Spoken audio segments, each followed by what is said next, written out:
Mesdames, Messieurs, bonjour. C'est plaisant de vous savoir si nombreuses. Nombreux entre de regarder Zonar Télévision, l'univers de l'art. Bienvenue dans cette partie des revues des actualités de ce 12 septembre 2025. Alors ce matin, on va revenir sur la crise parlementaire à Kinshasa. Les pétitionnaires sollicitent l'appui des l'UDPS. Et puis on va revenir sur la suite du procès de l'ex-président de la République démocratique du Congo, Joseph Kabila Kabange. Et donc les détails, c'est dans un instant.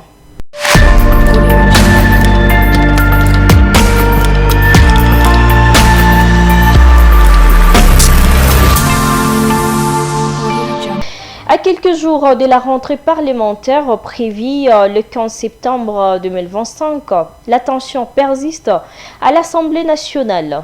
Les députés nationaux initiateurs de pétitions visant le bureau de la Chambre basse dirigé par Vital Kamerhe affirment avoir recueilli plus de 200 signatures. Ils sollicitent désormais le soutien de l'Union pour la démocratie et les progrès sociaux, IDP son sigle, principale force de la majorité présidentielle.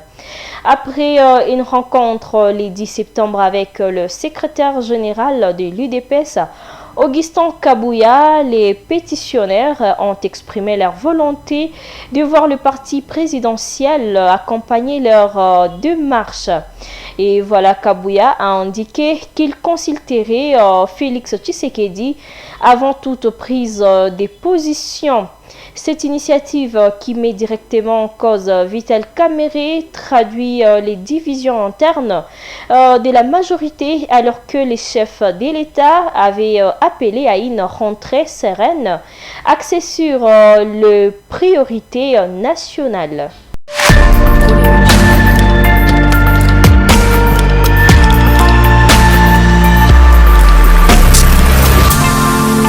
Et toujours dans le même chapitre, la session ordinaire de septembre, traditionnellement consacrée à l'examen du budget, devrait s'ouvrir le 15 septembre, conformément à l'article 15 de la Constitution. Mais l'agenda risque d'être bouleversé par les pétitions contre le président des chambres, Vital Kamerhe et Jean-Michel Sama-Lukonde. Plusieurs observateurs estiment que la cohésion au sein de la majorité sera déterminante pour éviter une paralysie institutionnelle dans un contexte marqué par de graves défis sécuritaires et économiques.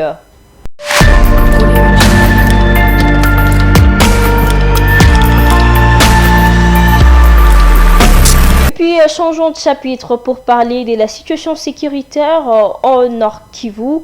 Massacre Ntoyo, Mukwege et Katumbi dénoncent l'inaction des autorités.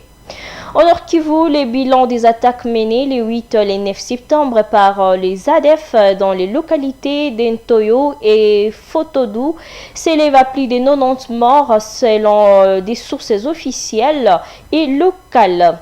L'État islamique a revendiqué l'attaque affirmant avoir tué 100 chrétiens.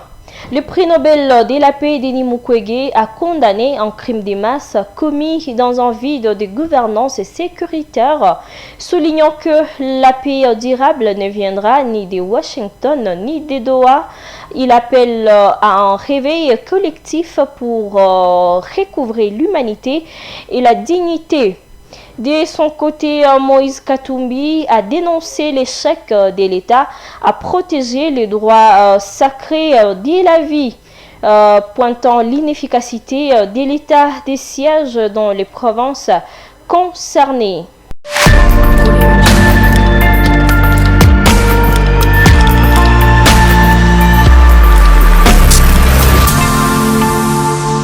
Et pour finir, le verdict attendu à la haute cour militaire. Et voilà donc, la haute cour militaire doit rendre ce vendredi 12 septembre son verdict dans le procès de l'ancien président Joseph Kabila Kabange, jugé par côte immense. L'auditeur général a recu la peine de mort pour l'ex-chef de l'État, accusé d'ailleurs de trahison, crime contre la paix et cohabitation avec les éléments de l'AFC M23. Si une condamnation est prononcée, elle serait avant tout symbolique, notamment malgré la levée du moratoire sur la peine de mort en 2024. Aucune exécution n'a encore été appliquée. Et voilà, ces procès inédits dans l'histoire politique congolaise ravivent les tensions autour de l'héritage de l'ancien président et de son rôle dans la crise persistante dans l'est de la République démocratique du Congo.